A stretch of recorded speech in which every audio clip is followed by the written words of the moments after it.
এইবার ওরা বলে, কি বলো, এই শিশু বাচ্চা কি কথা বলতে পারে নাকি? ক্বালু কাইফা নুকাল্লিমু মান কানা ফিল মাহদি সাবিয়্যা। এই শিশু বাচ্চা কি কথা বলবে, কি কথা বলতে পারে নাকি? দোলনার শিশু। আল্লাহ তাআলা দেখা দিলেন ঈসা আলাইহিস সালামের জবান খুলে গেল। এইবার ঈসা আলাইহিস সালাম জবাব দিচ্ছে, বলে ক্বালা ইন্নী আবদুল্লাহ আতানিয়াল কিতাবা ওয়া জাআলানি নাবিয়্যা। এই খবরদার, আমার ব্যাপারে, আমার মায়ের ব্যাপারে কোনো অপবাদ দিবি না। আমি হইলাম আল্লাহর বান্দা। ইন্নী আবদুল্লাহ আতানিয়াল কিতাবা ওয়া জাআলানি নাবিয়্যা। আল্লাহ তাআলা আমাকে কিতাব দিয়েছে, আমি হলাম একজন নবী। তবে আল্লাহর বান্দা। হযরত ঈসা আলাইহিস সালামের ব্যাপারে তারা অপবাদ দিয়েছে মারিয়াম আলাইহিস সালামকে। এই সাহস দুনিয়ার কেউ করে নাই, উম্মতে মুহাম্মাদিরও কেউ করে নাই। যদিও মক্কার মুশরিকেরা নবীজির বিরুদ্ধে আচরণ করত, নবীজিকে অনেক অত্যাচার করেছে, কষ্ট দিয়েছে, তবু কখনো নবীজির চারিত্রিক ব্যাপারে মক্কার মুশরিকেরা কিছু বলার সাহস পায় না। এরা এমন অভিশপ্ত, আল্লাহ তাআলা কোরআনুল কারীমে এদের পথ থেকে বেঁচে থাকার কথা আমাদের বলছে। কোরআনুল কারীমের সূরা ফাতিহা সর্বাধিক পাঠিত এই সূরা, নামাজের মধ্যেও পড়া হয়। ইমামের পেছনে যখন আমরা নামাজ পড়ি, ইমামের কেরাত, মুসল্লির কেরাত নিজে যখন পড়ি, নিজে পড়ি, এক কথায় প্রত্যেক নামাজে সূরা ফাতিহা লাগে। জামাতে পড়া হোক আর একাকী পড়া হোক, সূরা ফাতিহার অনেকগুলো নাম তাফসীরের মধ্যে আসছে। ওই নামগুলোর মধ্যে অন্যতম একটি নাম হলো, এই সূরার নাম হলো সূরাতুদ দুআ। এই সূরার নাম কেন সূরাতুদ দুআ? কারণ হলো এই সূরার মধ্যে আল্লাহ তাআলা আমাদেরকে এই দুনিয়ার সর্বশ্রেষ্ঠ দোয়া শিক্ষা দিয়েছেন। আমরা তো মনে করি দোয়া শুধু দুনিয়ার বিষয়ে আল্লাহর কাছে চাইতে হয়। আমরা এই জন্য মানুষের কাছে দোয়া চাই যে হুজুর দোয়া কইরেন জানি চাকরিটা পাই, হুজুর দোয়া কইরেন লন্ডনে ভিসা লাগাইতেছি জানি যাইতে পারি, তাই না? আমরা দুনিয়ার বিষয় নিয়ে আল্লাহর কাছে দোয়া করি।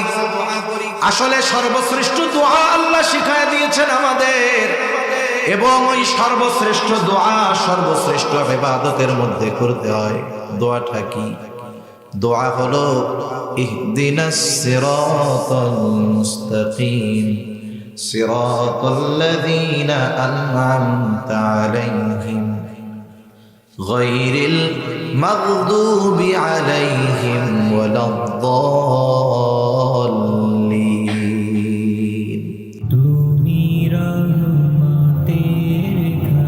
ইয়াকিন মিডিয়া, সত্য প্রচারে সবার আগে। সুবহানাহু ওয়া তাআলা বলেন, ইয়া আইয়ুহাল্লাযীনা আমানু লা তাত্তাখিযুল ইয়াহুদা ওয়ান নাসারা আউলিয়া বা'দুহুম আউলিয়াউ বা'দ। হে ঈমানদারেরা, তোমরা ইহুদি নাসারাদেরকে বন্ধুরূপে গ্রহণ করিও না। কেন? বা'দুহুম আউলিয়াউ বা'দ, তারা পরস্পর পরস্পরের বন্ধু। শত্রুতা যতই থাক, ইসলামের ব্যাপারে তাদের এই বন্ধুত্ব অটুট থাকবে। এজন্য যখন ইসরায়েলিরা, ইহুদিরা মুসলমানদের উপরে আক্রমণ করছে, গোটা দুনিয়া থেকে তীব্র নিন্দা বিরোধিতা আসার পরেও আমেরিকা এ ব্যাপারে কঠোর, যে ইসরায়েলকে রক্ষা করার জন্য যত ধরনের ব্যবস্থাপনা গ্রহণ করার দরকার আমরা করব, এবং তারা সর্বাত্মক সহযোগিতা ইসরায়েলিদের দিচ্ছে, ইহুদিদের দিচ্ছে মুসলমানদের উপরে এই অত্যাচার চালানোর জন্য।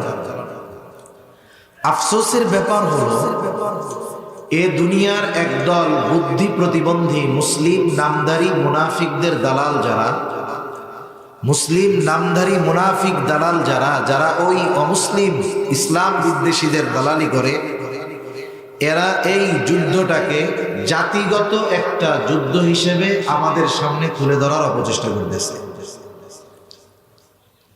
অথচ এই যুদ্ধটা কোনো দেশের বিরুদ্ধে নয়, কোনো জাতির বিরুদ্ধে নয়, বরং এই যুদ্ধটা হলো ইসলাম এবং কুফুরের যুদ্ধ। ঠিক কিনা বলেন? এই যুদ্ধটা ইসলাম আর কুফুরের যুদ্ধ, কাফেরের যুদ্ধ। যখন ইসলাম আর কাফেরের যুদ্ধ হবে, এই যুদ্ধটা শুধু গাজাবাসীর ব্যাপার অথবা ফিলিস্তিনের ব্যাপার বললে হবে না। এই যুদ্ধের ব্যাপারে গোটা মুসলিম উম্মাকে ঐক্যবদ্ধ হতে হবে। ঠিক কিনা বলেন? আর আপনি যদি এটা জাতিগত কোনো যুদ্ধের মধ্যে সীমাবদ্ধ করে দেন, তাহলে দুনিয়ার অন্যান্য মুসলিমদের এখানে হ্যান্ডেলিং না করলেও চলবে, মাথা না ঘামালেও চলবে। আমাদের বুদ্ধি প্রতিবন্ধীগুলো এরা ওই যুদ্ধটাকে জাতিগত বা একটা দেশের যুদ্ধ হিসাবে অভিহিত করতে চায়, অথচ এই যুদ্ধটাকে স্বয়ং ইহুদিরা, ইসলাম এবং ইহুদিদের এই যুদ্ধটাকে তারা ধর্মীয় যুদ্ধ বলে অভিহিত করে। তাহলে এই যুদ্ধের সাথে গোটা মুসলিম উম্মার জড়িত থাকার দরকার আছে কি নাই? একটা যুদ্ধ সংগঠিত হওয়ার জন্য বহুত পদ্ধতি থাকে। যে কোনো একটা অর্গানাইজেশন, একটা সংস্থা প্রতিষ্ঠান পরিচালনার জন্য অনেক ধরনের মানুষের দরকার হয়। যেমন একটা গাড়ি চালানোর জন্য শুধু ড্রাইভার লাগে না, ওই গাড়ি চালানোর জন্য একজন হেল্পারেরও প্রয়োজন হয়, সাথে একজন সুপারভাইজার লাগে। ওই গাড়িতে যেন যাত্রী হয় এই জন্য কাউন্টার লাগে। সবাই কিন্তু গাড়ি চালায় না, মূলত চালায় কয়জন? কিন্তু এই পুরা প্রসেসটাকে পরিচালিত করার জন্য একজনের দ্বারা হয় না, বরং বহু জনের সম্পৃক্ত থাকা লাগে। একটা যুদ্ধে অংশগ্রহণ করার ক্ষেত্রে একটা মানুষ শুধু সশস্ত্রভাবেই যে যুদ্ধে অংশগ্রহণ করে তা না,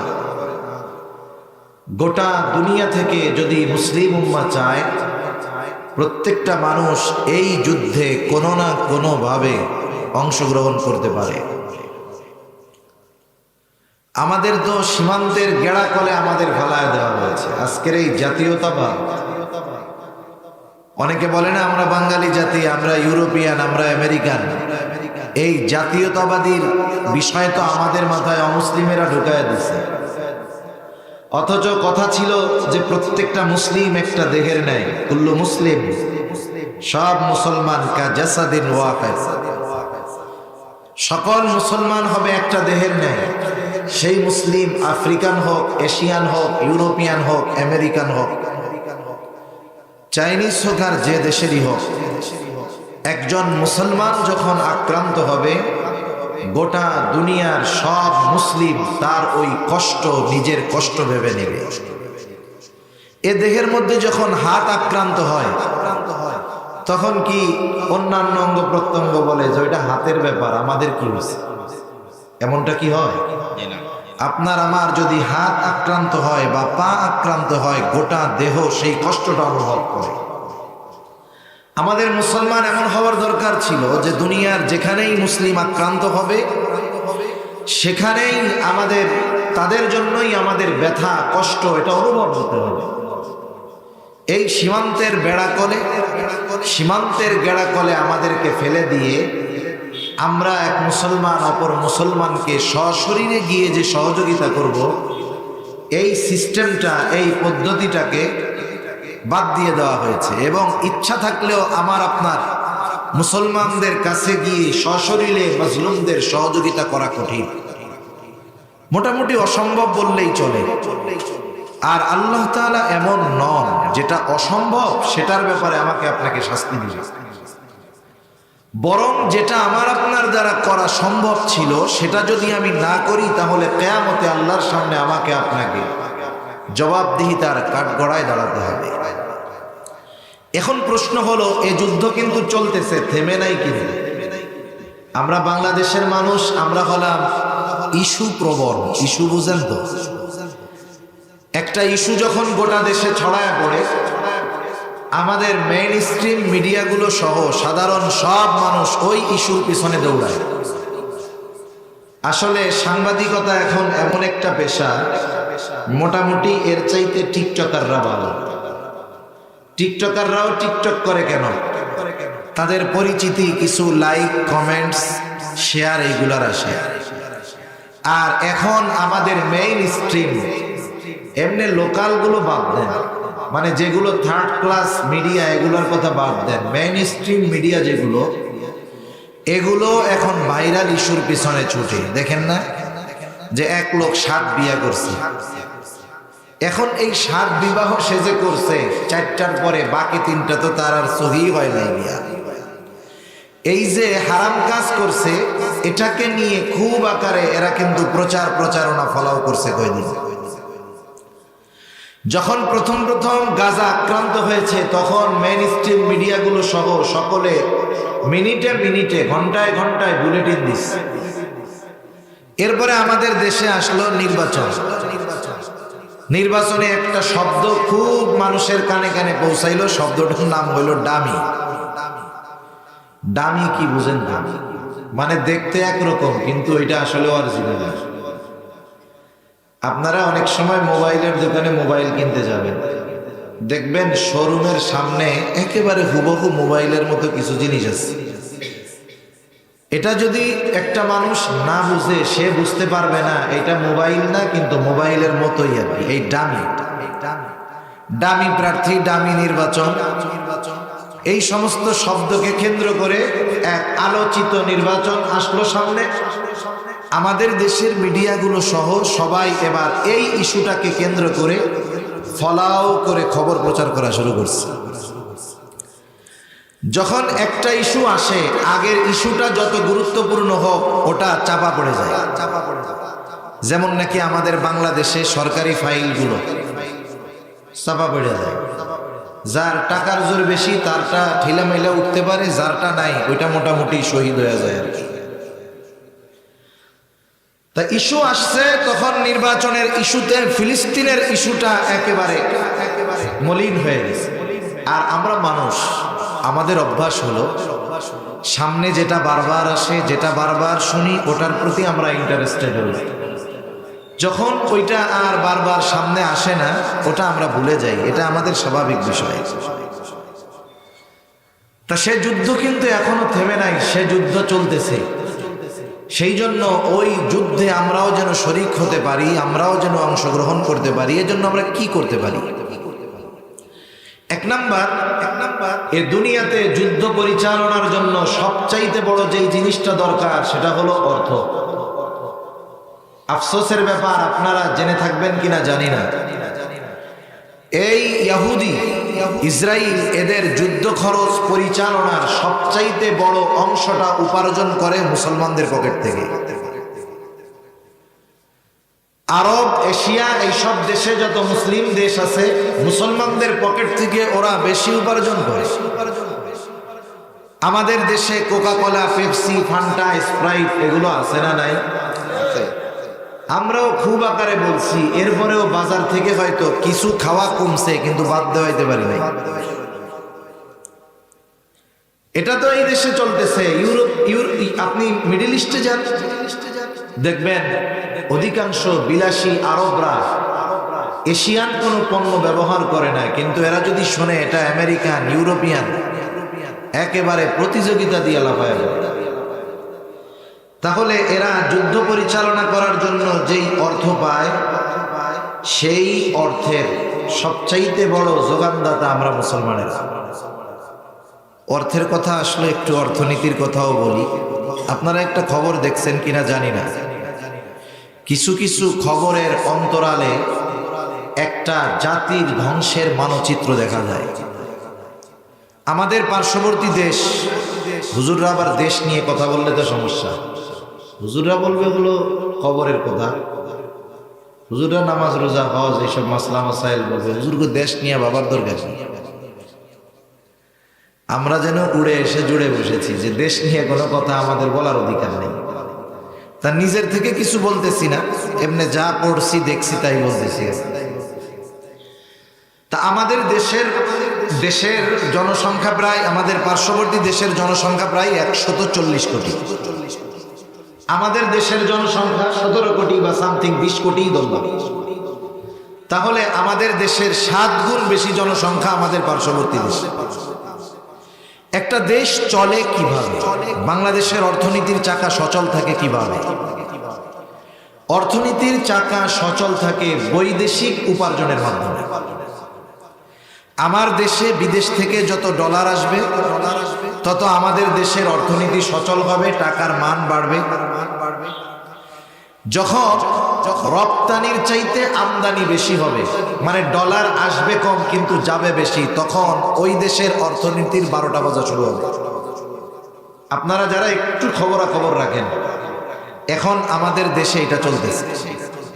রপ্তানিতে আমদানিতে যেই ব্যয়, বাহির থেকে আমদানি করার জন্য যেই ব্যয় হচ্ছে, সেই পরিমাণ দেশ থেকে আমরা রপ্তানি করতে পারতেছি না।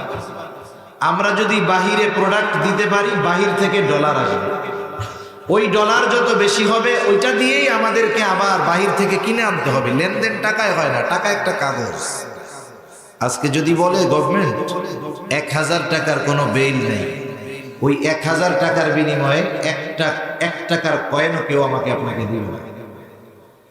টাকার ভ্যালু হয় প্রপার্টির উপরে। এ তো আমি আর এক আলোচনায় চলে যেতেছি, কই যাচ্ছি আল্লাহই জানে। কথা কি বুঝেন? কথা বুঝতেছেন? একটা দেশের ভ্যালু কতটুকু, দাম কতটুকু, এটা নির্ভর করে তার প্রপার্টির উপরে। আপনার দেশে কি প্রপার্টি আছে, আপনি ঋণ কত আছেন, ঋণ বাদ দিয়ে যেই পরিমাণ ডলারের প্রপার্টি আছে, এই দেশের দাম অতটুকু।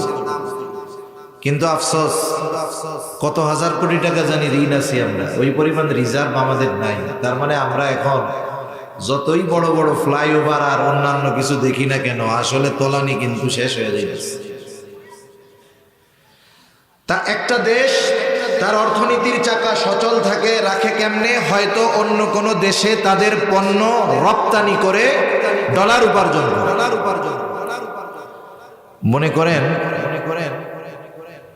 আপনার ঘোড়া বহন করতে পারে 100 কেজি, বা 1 টনের ছোট ট্রাক আছে না, 1 টনের ছোট ট্রাক দেখছেন? ওর উপরে যদি আপনি 20 টন লোড দেন, ট্রাক থাকবে না শেষ হয়ে যাবে? ট্রাক থাকবে না, শেষ হয়ে যাবে। আমাদের পার্শ্ববর্তী বিশাল এক দেশ, 140 কোটি জনসংখ্যার একটা দেশ, তাদের অর্থনীতির চাকা সচল রাখায় যারা ভূমিকা রাখে, তার মধ্যে 4 নম্বরে বাংলাদেশ। তার মানে ভারতীয়রা তারা যে বৈদেশিক উপার্জন করে, তাদের বৈদেশিক উপার্জনের হিসাবে 4র্থ দেশ বাংলাদেশ। বাংলাদেশ থেকে তাহলে তারা কি পরিমাণ উপার্জন করে চিন্তা করে। 140 কোটির জনসংখ্যার একটা দেশ, তাদের 4র্থ উপার্জনের দেশ হলো আমার এই 20 কোটির বাংলাদেশ। তাহলে কি পরিমাণ অর্থ এদেশ থেকে ওরা ওদের প্রোডাক্ট দিয়ে আমাদের থেকে নিচ্ছে। তখন বাহিরের কোনো প্রোডাক্ট কিনবো, কিছু খাবো, পান করব, দেখব, আমরা চিন্তা করব বা চেষ্টা করব বিশেষ করে ইহুদিদের পণ্যগুলো কেনা থেকে বেঁচে থাকার চেষ্টা করবো। ইনশাআল্লাহ করা যাবে না? শুনেন, একটা হলো পলিটিক্স করা, আর একটা হলো পলিটিক্স করানো। একটা হলো ব্যবসা করা, আর একটা হলো ব্যবসা করানো। মনে রাখবেন, পলিটিক্স করার জন্য যেই মেধা দরকার, তার চাইতে 10 গুণ মেধা লাগে পলিটিক্স করাইতে। বিজনেস করতে যেই মেধা লাগে, এর চাইতে 10 গুণ মেধা লাগে আর একজনকে দিয়ে বিজনেস করাতে। এ দুনিয়ার বড় বড় সব বিজনেস, এগুলো ইহুদিদের কবজায়। ওরা ফেসে আসে না, কারণ সামনে আসলে অনেক খ্রিস্টানেরাও তাদের প্রোডাক্ট কিনবে না। ওরা থাকে অভ্যন্তরে, কিন্তু ওরা অন্যান্যদেরকে সামনে রেখে বিজনেস পরিচালনা। অবাক হয়ে যাবেন, এমনও দুনিয়া বিখ্যাত ফ্যাক্টরি আছে, কোম্পানি আছে, যা মালিক হিসাবে আমরা চিনি ইনি মুসলমান, কিন্তু পুরো ইনভেস্ট একজন ইহুদি। অবাক হয়ে যেতে হবে। এই জন্য এগুলো একটু যাচাই বাছাই করবো আমরা। সাথে সাথে যুদ্ধ জয় হওয়ার জন্য মুসলমানেরা শুধু সংখ্যা আর সমরস্ত্রের কারণে বিজয়ী হয় তা না। মুসলমানদের অস্ত্রের সাথে চোখের অশ্রুর দরকার হয়। একদল যুদ্ধ করবে, আমরা তো তাদের সাথে যুদ্ধে শরীক হইতে পারতেছি না, আমরা তাদের জন্য অশ্রু ফেলে দোয়া করব। করা যাবে তো ইনশাআল্লাহ? আমরা আমাদের মুসলিম উম্মার সকল মজলুম ভাইদের জন্য দোয়া করব। এই দোয়া করার অ্যাবিলিটি আল্লাহ আমাদের দিয়েছেন। যদি এতটুকুও না করি, কিয়ামতের দিন আল্লাহ সুবহানাহু ওয়া তাআলা যদি জিজ্ঞাসা করে, ওই ফিলিস্তিনের শহীদ ছোট ছোট বাচ্চারা যদি সেই দিন আল্লাহর সামনে দাঁড়িয়ে গোটা মুসলিম উম্মার বিরুদ্ধে যদি আল্লাহর কাছে অভিযোগ দায়ের করে, সেদিন ইবাদত কাজে আসবে না। সেই দিন ওই নফল ইবাদত আমাকে জান্নাতের পথে নিতে পারবে না। সেই দিন যদি অভিযুক্ত হই আর অপরাধীর কাঠগড়ায় দাঁড়াতে হয়, তাহলে আমাদের নসিব খারাপ হয়ে যাবে, ঠিক কিনা বলি? এজন্য আমরা তাদের জন্য দোয়া করব যে আল্লাহ, আমরা তো পারতেছি না, অ্যাবিলিটি নাই, আপনি তাদেরকে আসমানি সাহায্য দিয়ে সাহায্য করেন। কারণ আল্লাহ তাআলা বদরের যুদ্ধে আসমানি বাহিনী পাঠাইছেন, সেই বাহিনী তো মনে হয় এখন নাই, আছে? আল্লাহ, আমরা তো পারতেছি না, আপনি আমাদের ভাইদের আপনার আসমানের বাহিনী দিয়ে সহযোগিতা করেন। সাথে সাথে এই জালেমগুলোর বিরুদ্ধে সর্বোচ্চ ঘৃণা আমি আপনি আপনার অন্তরে রাখবো, আমি আপনি রাখবো। সাথে সাথে আগামী প্রজন্মের অন্তরে এদের ব্যাপারে ঘৃণা সৃষ্টি করে যাব। ঘৃণা সৃষ্টি মানে এটা না যে বলবো যে ওদেরকে মেরে ফেলা, এটা না। কমপক্ষে তাদের এই এহেন আচরণ এবং এদের এই জুলুম অত্যাচারের কথা আমি আপনি আপনার সন্তানদেরকে জানাবো। এরা সেই জাতি ইহুদি যারা নবীদেরকে বিষ, আপনার নবীকে খাবারে বিষ মিশিয়ে হত্যার ষড়যন্ত্র করেছে। এরা সেই জাতি, এদের সাথে কখনো আমাদের বন্ধুত্ব হতে পারে না। স্বাভাবিক বিষয় হলো কিছু লেনদেন আন্তর্জাতিকভাবে করাই লাগে, সেটা ভিন্ন কথা। কিন্তু এই জাতির সাথে মুসলমানদের কখনো হৃদ্রতা, মহব্বত, ভালোবাসা হতে পারে, বরং এরা হলো এমন এক জাতি যাদের উপরে স্বয়ং লানত দিয়েছেন আল্লাহ। কে দিয়েছেন লানত? আল্লাহ দিয়েছেন। আল্লাহ তাআলা বলেন, وقالت اليهود يد الله مغلولة غلت أيديهم ولعنوا بما قالوا। আল্লাহ রাব্বুল আলামিন বলেন, ইহুদিরা বলে আল্লাহ তাআলার হাত শূন্য হয়ে গেছে। ইহুদিরা আল্লাহ তাআলার ব্যাপারে এই অপবাদ দেয় যে আল্লাহ তাআলার হাত শূন্য হয়ে গেছে। আল্লাহ তাআলা বলেন, গুল্লাত আইদিহিম ওয়া লুইনু বিমা ক্বালু, হাত তো শূন্য হয়ে গেছে তাদের। এরা এই অপবাদ, এই মিথ্যা আরোপ করার জন্য আল্লাহ তাআলা জানায় দেন, ওয়া লুইনু বিমা ক্বালু, এই কথার কারণে তাদের উপরে লানাত। শুধু তাই না, নবী রাসূলগণ তাদের উপরে লানত দিয়েছে। আল্লাহ তাআলা বলেন, লুইনাল্লাযীনা কাফারু মিন বানি ইসরাঈলা আলা লিসানি দাউদ ওয়া ঈসা ইবনে মারইয়াম। দাউদ আলাইহিস সালাম তাদের উপরে লানত দিয়েছে, ঈসা আলাইহিস সালামের মা তাদের উপরে লানত দিয়েছে, ঈসা আলাইহিস সালাম লানত দিয়েছে। শুধু তাই না, এই জাতি হলো এমন এক জাতি যারা নবীদেরকে হত্যা করেছে। পৃথিবীর ইতিহাসে একমাত্র জাতি যারা নবীদের হত্যা করেছে, এরা ইয়াহইয়া আলাইহিস সালামকে হত্যা করেছে, এরা জাকারিয়া আলাইহিস সালামকে হত্যা করেছে। শুধু তাই না, ঈসা আলাইহিস সালামকে হত্যার প্রচেষ্টা চালিয়েছে। এরা সাথে সাথে মারিয়াম আলাইহিস সালামকে অপবাদ দিয়েছে। আল্লাহ সুবহানাহু ওয়া তাআলা ঈসা আলাইহিস সালামকে যখন মারিয়াম আলাইহিস সালামের গর্ভে দিয়েছেন, লম্বা ইতিহাস, আমি ওইদিকে যাব না। শিশু বাচ্চা ঈসা আলাইহিস সালাম যখন দুনিয়ায় ভূমিষ্ঠ হলেন, বাচ্চাকে নিয়ে যখন মারিয়াম আলাইহিস সালাম আসলেন, এইবার ইহুদি ওরা বলতেছে, ইয়া উখতা হারুন মা কানা আবুকি ইমরাআ সাউইন ওয়া মা কানাত উম্মুকি বাগিয়া। বলতেছে, আরে তোমার মা বাপ তো এমন না, তুমি এমন কাজ করলা কেন? অপবাদ দিতে চায়। মারিয়াম আলাইহিস সালাম কি বলবেন?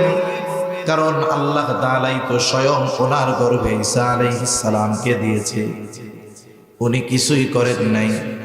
উনি ফাশারাত ইলাইহি, উনি এই বাচ্চার দিকে ইশারা করলেন, আমারে কিছু কইও না, এর জিজ্ঞাসা করো। এইবার ওরা বলে, কি বলো? এই শিশু বাচ্চা কি কথা বলতে পারে নাকি? ক্বালু কাইফা নুকাল্লিমু মান কানা ফিল মাহদি সাবিয়া। এই শিশু বাচ্চা কি কথা বলবে? কি কথা বলতে পারে নাকি? দোলনার শিশু। আল্লাহ তাআলা দেখা দিলেন ঈসা আলাইহিস সালামের জবান খুলে গেল। এইবার ঈসা আলাইহিস সালাম জবাব দিচ্ছে, বলে ক্বালা ইন্নী আবদুল্লাহ আতানিয়াল কিতাবা ওয়া জাআলানি নাবিয়্যা। এই খবরদার, আমার ব্যাপারে, আমার মায়ের ব্যাপারে কোনো অপবাদ দিবি না। আমি হইলাম আল্লাহর বান্দা। ইন্নী আবদুল্লাহ আতানিয়াল কিতাবা ওয়া জাআলানি নাবিয়্যা। আল্লাহ তাআলা আমাকে কিতাব দিয়েছে, আমি হলাম একজন নবী। তবে আল্লাহর বান্দা হযরত ঈসা আলাইহিস সালামের ব্যাপারে তারা অপবাদ দিয়েছে মারিয়াম আলাইহিস সালামকে। এই সাহস দুনিয়ার কেউ করে নাই, উম্মতে মুহাম্মাদিরও কেউ করে নাই। যদিও মক্কার মুশরিকেরা নবীজির বিরুদ্ধে আচরণ করত, নবীজিকে অনেক অত্যাচার করেছে, কষ্ট দিয়েছে, তবু কখনো নবীজির চারিত্রিক ব্যাপারে মক্কার মুশরিকেরা কিছু বলার সাহস পায় না। এরা এমন অভিশপ্ত, আল্লাহ তাআলা কোরআনুল কারীমে এদের পথ থেকে বেঁচে থাকার কথা আমাদের বলছে। কোরআনুল কারীমের সূরা ফাতিহা সর্বাধিক পাঠিত এই সূরা, নামাজের মধ্যেও পড়া হয়। ইমামের পেছনে যখন আমরা নামাজ পড়ি, ইমামের কেরাত, মুসল্লির কেরাত নিজে যখন পড়ি, নিজে পড়ি, এক কথায় প্রত্যেক নামাজে সূরা ফাতিহা লাগে। জামাতে পড়া হোক আর একাকী পড়া হোক, সূরা ফাতিহার অনেকগুলো নাম তাফসীরের মধ্যে আসছে। ওই নামগুলোর মধ্যে অন্যতম একটি নাম হলো, এই সূরার নাম হলো সূরাতুদ দুআ। এই সূরার নাম কেন সূরাতুদ দুআ? কারণ হলো এই সূরার মধ্যে আল্লাহ তাআলা আমাদেরকে এই দুনিয়ার সর্বশ্রেষ্ঠ দোয়া শিক্ষা দিয়েছেন। আমরা তো মনে করি দোয়া শুধু দুনিয়ার বিষয়ে আল্লাহর কাছে চাইতে হয়। আমরা এই জন্য মানুষের কাছে দোয়া চাই যে হুজুর দোয়া কইরেন জানি চাকরিটা পাই, হুজুর দোয়া কইরেন লন্ডনে ভিসা লাগাইতেছি জানি যাইতে পারি, তাই না? আমরা দুনিয়ার বিষয় নিয়ে আল্লাহর কাছে দোয়া করি। আসলে সর্বশ্রেষ্ঠ দোয়া আল্লাহ শিখায় দিয়েছেন আমাদের, এবং ওই সর্বশ্রেষ্ঠ দোয়া সর্বশ্রেষ্ঠ ইবাদতের মধ্যে করতে হয়। দোয়াটা কি? দোয়া হলো ইহদিনাস সিরাতাল মুস্তাকিম সিরাতাল্লাযীনা আন'আমতা আলাইহিম গায়রিল মাগদুবি আলাইহিম ওয়ালাদ-দাল্লিন।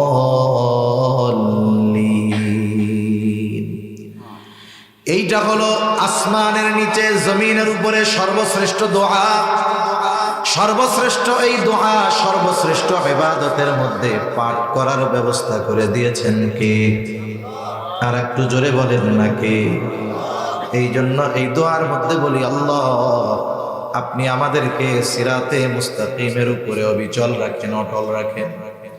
সিরাতে মুস্তাকিম কোন পথ? এইটা সিরাতাল্লাযীনা আন'আমতা আলাইহিম, যাদের উপরে আপনি অনুগ্রহ করেছেন তাদের পথের উপরে আমাদের অটল রাখেন। আয় আল্লাহ, তাদের পথে আমাদের পরিচালিত কইরেন না, তাদের পথ থেকে আপনি আমাদের বাঁচায়া দেন। কাদের পথ?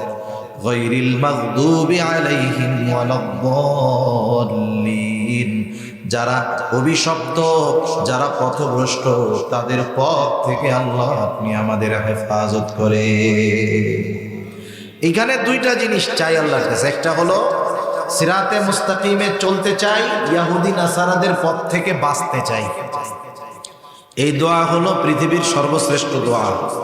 এই দোয়াটা আমরা শুধু নামাজেই করি, কিন্তু এর সারমর্ম অনুধাবনের চেষ্টা করি না। এই দোয়া শুধু নামাজে না, যখন আল্লাহর কাছে দোয়া করি সাথে সাথে এই কথাগুলো আল্লাহর কাছে বলার দরকার। এই জাতি এমন কি পাপ করছে, কোন কারণে এদের এই পরিণতি যে এরা আল্লাহ তাআলার পক্ষ থেকে অভিশপ্ত লানত প্রাপ্ত? এই ইহুদি জাতি অভিশপ্ত হওয়ার অনেক কারণ, সব কারণগুলো অল্প সময়ে আপনাদের খেদমতে বলা সম্ভব নয়। আমি যেই আয়াতগুলো তিলাওয়াত করেছি এইগুলোর আলোকে যেই কয়েকটা বিষয় আসবে আমি ইনশাআল্লাহ বলবো। আল্লাহ তাআলা বনি ইসরাইলদেরকে এই দুনিয়ায় উম্মতে মুহাম্মাদির পূর্বে সবচাইতে বেশি নেয়ামত দিয়েছেন। উম্মতে মুহাম্মাদির নেয়ামত হলো সবচাইতে দামি নেয়ামত, কিন্তু এর আগে সবচাইতে বেশি নেয়ামত আল্লাহ তাআলা দিয়েছেন বনি ইসরাইলীদের। পবিত্র কোরআনুল কারীমের সর্ববৃহৎ সূরা সূরা বাকারা, এই সূরার মধ্যে আল্লাহ রাব্বুল আলামিন ধারাবাহিকভাবে প্রায় 40টা নেয়ামতের কথা বর্ণনা করেছেন, যেগুলো আল্লাহ তাআলা বনি ইসরাইলদেরকে দিয়েছেন। অনেক নেয়ামত আল্লাহ তাআলা দিয়েছেন, নেয়ামতগুলোর মধ্যে অনেক গুরুত্বপূর্ণ উল্লেখযোগ্য নেয়ামত আছে। শুধু তাই না, ওই অভিশপ্ত বনি ইসরাইল জাতিদেরকে, ইহুদি জাতিকে আল্লাহ সুবহানাহু ওয়া তাআলা জালেম ফেরাউনের কবল থেকে নিষ্কৃতি দেওয়ার পর অনেক নেয়ামত আগেও দিয়েছেন, পরেও দিয়েছেন। কিন্তু আফসোসের ব্যাপার, আল্লাহ তাআলা তাদের উপরে অনুগ্রহ করে যত বেশি নেয়ামত দিয়েছেন তাদের অকৃতজ্ঞতাও তত বেশি বেড়েছে। নেয়ামত পাওয়ার পরে শুকরগুজার হওয়ার কথা ছিল, কিন্তু এরা নেয়ামত পাইয়া আরো অকৃতজ্ঞ হয়েছে, না শুকরগুজার হয়েছে। আল্লাহ সুবহানাহু ওয়া তাআলা যখন তারা মিশরে খুব কষ্টে আছে, জুলুমে আছে, অত্যাচারে আছে, ওই সময়টাতে গোটা দুনিয়ার সর্বাধুনিক এবং সবচাইতে দামি ভূমি ছিল জেরুজালেম। ইহুদি বসতি আগে কিন্তু জেরুজালেমে ছিল, মধ্যে হিজরত করে গেছে মিশর। আল্লাহ তাআলা আবার চাইলেন এই উর্বর ভূমি আমি আল্লাহ তাদেরকে ফিরায় দিব। কিন্তু দামি জিনিস যদি সহজে দিয়ে দেওয়া হয়, দামি জিনিসের কদর কেউ করে না। মূল্যবান জিনিস যদি বিনা পরিশ্রমে পেয়ে যায়, সেই জিনিসের কদর কেউ করে না, মনে করে এটা তো সহজেই পাইছি। কিন্তু কষ্ট করে পরিশ্রম করে যদি অর্জন করতে হয়, ওইটার কদর করে, মূল্যায়ন করে। আল্লাহ তাআলা চাইলেন এই জেরুজালেমের মতো দামি ভূমি তাদেরকে দিয়া দিব, সহজে না, একটু কষ্ট করুক, তবে দিব, এটা নিশ্চিত। দিবে নিশ্চিত, তবে একটু কষ্ট করতে হবে। যখন তারা সমুদ্র পাড়ি দিয়ে এই পারে আসছে, মূসা আলাইহিস সালাতু ওয়াস সালামকে আল্লাহ তাআলা জানায়া দিলেন, ও পয়গম্বর, জেরুজালেমের ওই জমিন আমি আল্লাহ এদেরকে দিতে চাই। ওই সময় সবচাইতে উন্নত আধুনিক শহর ছিল জেরুজালেম, সাথে সাথে ওই জায়গার জমিন ছিল খুব উর্বর। জেরুজালেম বলতে শুধু যে ফিলিস্তিন, ওইটা শহরটাই যে জেরুজালেম শহরটা যে ফিলিস্তিনে শুধু এমনটা নয়, বরং ফিলিস্তিন এবং সিরিয়া উভয় দেশের একসাথে হলো শাম। শাম সিরিয়া, আবার শাম কিন্তু ফিলিস্তিন ও শামের অন্তর্ভুক্ত। কিয়ামতের আগে আবার ওই দিকে মানুষ ছুটতে থাকবে, ওই শহরগুলো আবার প্রাণবন্ত হবে, আবার ওই শহরের প্রতি মানুষ আকৃষ্ট হবে। আল্লাহ তাআলা চাইলেন ওই জমিন তাদেরকে দিবেন, মালিকানা ফিরায় দিবেন, কিন্তু বিনা পরিশ্রমে দিবেন না। মূসা আলাইহিস সালামকে জানানো হলো, পয়গম্বর, ওদেরকে ওই জেরুজালেমের যারা এখন শাসক তাদের সাথে যুদ্ধ করতে হবে। ওই সময় জেরুজালেমে শাসন করত আমালিকা গোত্র। এদের পূর্বপুরুষ বড় শক্তিশালী ছিল, এরাও বড় শক্তিশালী। মূসা আলাইহিস সালাম বনি ইসরাইলের 12 গোত্র থেকে 12 জনকে নির্বাচিত করে পাঠায় দিলেন, যাও একটু জেরুজালেমের খবরাখবর নিয়ে আসো। কারণ যুদ্ধের একটা উসুল নিয়ম হলো, আপনি যখন নতুন কোথাও যাবেন, আগে ওই এলাকার ব্যাপারে যদি স্বচ্ছ ধারণা না থাকে, ওই অভিযানটা আপনার জন্য ফাঁদে পা দেওয়ার মতো হয়ে যেতে পারে। এই জন্য দুনিয়ার সব সেনাবাহিনী কোথাও অভিযান করার আগে ওই এলাকাটা আগে গোয়েন্দাদের মাধ্যমে পর্যবেক্ষণ করে। 12 জন যখন জেরুজালেম শহরের দরজা দিয়া ভিতরে ঢুকছে, আমালিকা গোত্রের একজন দেখে এই 12 জন তো আমাদের এলাকার মানুষ বলে মনে হয় না, বুঝতে পারছে এরা বাহিরের কেউ আগন্তুক।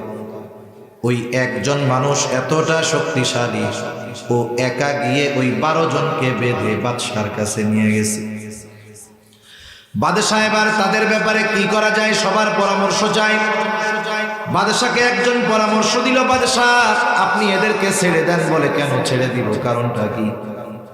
বলে আপনি এদেরকে ছেড়ে দেন, কারণ হলো এরা যদি আমাদের দেশ আক্রমণ করার কোনো চিন্তা ভাবনা করে থাকে, আমরা যে কত শক্তিশালী ওরা মোটামুটি বুঝা গেছে যে এই জাতি একজনই 12 জনকে প্যাকেট করে ফেলতে পারে। এই খবর যখন তারা তাদের সম্প্রদায়ের কাছে গিয়া বলবে, আক্রমণ করা তো বহুদূর, ওরা স্বপ্নেও এই দেশে আসার চিন্তা করবে না। বাদশা চিন্তা করলো কাজ তো খারাপ না। 12 জনকে ছেড়ে দিছে। 12 জন মুসা আলাইহিস সালামের কাছে গেছে, যা সব রিপোর্ট প্রদান করছে যে পয়গম্বর সব ভালো, জমিনটাও উর্বর, শহরও সুন্দর, কিন্তু অবস্থা এক জায়গায় যে ওরা এত শক্তিশালী যে আমাদের 12 জনকে ওরা একজনই বেঁধে ফেলছে। আল্লাহ তাআলা মুসা আলাইহিস সালামকে জানাইছে যে যত শক্তিশালী হোক টেনশন নাই, খালি মাঠে নামায় দেন, বাকি আমি আল্লাহ জয়ের ব্যবস্থা করে দেব। কিন্তু চিন্তা হইল ওরা কি সেই রকমের মানুষ? ওদের তো অবস্থা অন্যরকম। মুসা আলাইহিস সালাম এই 12 জনকে বলল, শোনো, তোমরা তোমাদের প্রত্যেকের গোত্রের কাছে গিয়া ওই শহরের যত ফজিলত আছে সব বলবা, কিন্তু খবরদার ওরা যে এত শক্তিশালী এটা কিন্তু কইও না। মানুষের অভ্যাস হইল যেটা কইতে মানা করে সেটা না কইলে ভাল লাগে না। 2 জন ছাড়া বাকি 10 জন ওদের কাছে গিয়া বলে, শোনো, শহর তো দেখলাম খুব ভালো, তো ভালোই, চলো। বলে ওদের সাথে নাকি যুদ্ধ করতে হবে, ওরা একজন এত শক্তিশালী, আমাদের 12 জনকে প্যাকেট করে দিছে একজন। এখন ওরা কয় মইরা যাব, তবু আমরা ওই শহরে যাব না। মুসা আলাইহিস সালাম বুঝতে পারলেন কাজ তো সারা। এইবার তিনি তাদেরকে যে যুদ্ধের আদেশ করবেন উনি বুঝতে পারছেন এরা যুদ্ধ করবে না।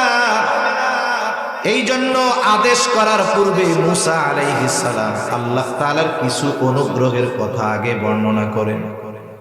কারণ আপনি যদি কাউকে কোনো কঠিন বিষয়ের আদেশ করতে চান, তার উপরে যদি আপনার কোনো অতীতে অনুগ্রহ থাকে, অতীতের ওই কথাগুলো স্মরণ করায় যদি আদেশ করেন, আশা করা যায় অতীতের বিষয়গুলো মনে করে আপনার এই কঠিন আদেশটা পালন করতে সে রাজি হবে। মুসা আলাইহিস সালাম সেই কথাই বলেন। আল্লাহ তাআলা বলেন, وَإِذْ قَالَ مُوسَى لِقَوْمِهِ يَا قَوْمِ اذْكُرُوا نِعْمَةَ اللَّهِ عَلَيْكُمْ إِذْ جَعَلَ فِيكُمْ أَنْبِيَاءَ وَجَعَلَكُمْ مُلُوكًا وَآتَاكُمْ مَا لَمْ يُؤْتِ أَحَدًا مِنَ الْعَالَمِينَ। মুসা আলাইহিস সালাম তার সম্প্রদায়ের কাছে গিয়া বলতেছে, ইয়া কওমি যকুরু নি'মাতাল্লাহি আলাইকুম, হে আমার সম্প্রদায়, তোমরা ওই নিয়ামতগুলো স্মরণ করো যেগুলো আল্লাহ তোমাদের দিয়েছে। কয়েকটা গুরুত্বপূর্ণ নিয়ামতের কথা মুসা আলাইহিস সালাম উল্লেখ করতেছেন। 1 নাম্বার তিনি বললেন, ইয জাআলা ফীকুম আম্বিয়া, আল্লাহ তাআলার অন্যতম এক নিয়ামত যে তোমাদের বংশ থেকে আল্লাহ তাআলা অনেক নবী পাঠাইছে, অনেক নবী পাঠিয়েছেন। নবীজি বলেন, বনি ইসরাইল কখনো নবী শূন্য হয় নাই। ইসমাইল আলাইহিস সালাতু ওয়াস সালাম, ওনার পরে আর কোন নবী ওনার বংশে আসে নাই। একেবারে শেষ নবী মুহাম্মদুর রাসূলুল্লাহ সাল্লাল্লাহু আলাইহি ওয়াসাল্লাম। কিন্তু ইয়াকুব আলাইহিস সালামের পর থেকে বনি ইসরাইল কখনো নবী শূন্য হয় নাই, ঈসা আলাইহিস সালাম পর্যন্ত। নবীজি বলেন, একজন নবী মারা গেছে তো আল্লাহ তাআলা আরেকজনকে নবুয়ত দিয়া ওই শূন্য স্থান আল্লাহ পূরণ করে দিয়েছে। গ্রামের মধ্যে যদি এক বংশে অনেকগুলা অফিসার থাকে তাইলে ওই বংশের পাওয়ার গ্রামে কম না বেশি? বেশি। কালকে না পরশুদিন দেখলাম এক গ্রামে 7 জন বিসিএস ক্যাডার, এক গ্রামে 7 জন। ফলাও করে মিডিয়াগুলো প্রচার করতেছে যে এক গ্রাম থেকেই 7 জন বিসিএস ক্যাডার হয়েছে। ওই গ্রামের মানুষের হেডামটা কি চিন্তা করছেন? হেডাম বুঝেন তো, এটা আবার বকা জকা না কিন্তু। হেডাম বলতে অনেক কিছু বোঝায়, এটা ব্যাপক অর্থবোধক শব্দ। টাকা পয়সার হেডাম আছে, বংশীয় গোত্রের একটা হেডাম আছে, পাওয়ারের একটা হেডাম আছে, এই আর কি। তা ওদের পাওয়ার কি চিন্তা করে? ওরা যদি কোথাও যায়, কেউ যদি জিজ্ঞাসা করে মিয়া সাহেব গ্রামের নাম কি, ও গ্রামের নাম বলার আগে কি বলবে জানেন? আমি ওই গ্রামের বলা, যে এই গ্রামে 7টা বিসিএস ক্যাডার আছে। এরপরে বলবে হইল গ্রামের নাম। মানুষ আগে উল্লেখ করে কেন? ওইটা যেটা গর্বের বিষয়, এই জন্য, ঠিক না? দেখেন এক গ্রামে 7 জন বিসিএস ক্যাডার, গর্ব কত না।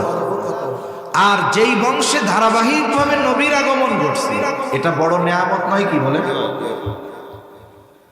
এটা বড় এক পরলৌকিক নেয়ামত।